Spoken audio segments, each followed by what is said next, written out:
na viongozi wa vijiji wameniletea barua kwamba tunaomba wahalalishwe hawa Kamchape kule Ukara. Sasa msimamo wa serikali, swala la Kamchape ni swala ambalo haliruhusiwi kwa mujibu wa sheria. Kama we unataka kwenda kwa mganga, nenda peke yako. Lakini from now on hatuna kibali cha mganga yoyote kufanya kazi ya hadharani ya kupita kutoa uchawi kwenye nyumba za watu. Wewe kama unaumwa, nenda mwenyewe kwa mganga.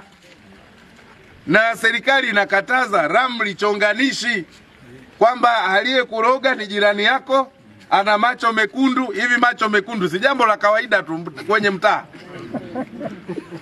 Anasema ni mrefu kidogo lakini ni mweusi. Sasa weusi na warefu si wapo? Sasa anakutengenezea mazingira ufananishe hivi. Huyu mbona kama shangazi yangu huyu? Sasa huo ni uchonganishi na serikali haiwezi kukubali. Hii kwa Ukerewe ndio burning issue.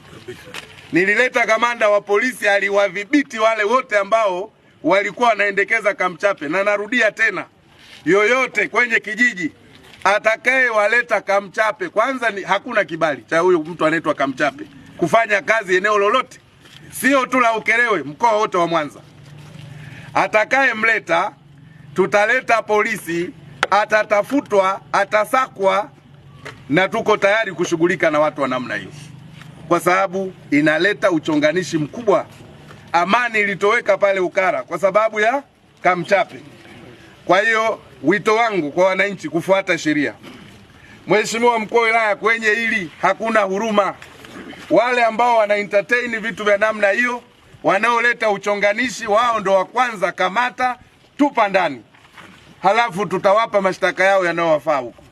Tusipofanya hivyo tutaendekeza. Sasa hivi habari ya mjini ni bima ya afya, wala sio Kamchape. Sasa kulikuwa na swali mwananchi amekuuliza, mganga mkuu, sasa naomba unisaidie.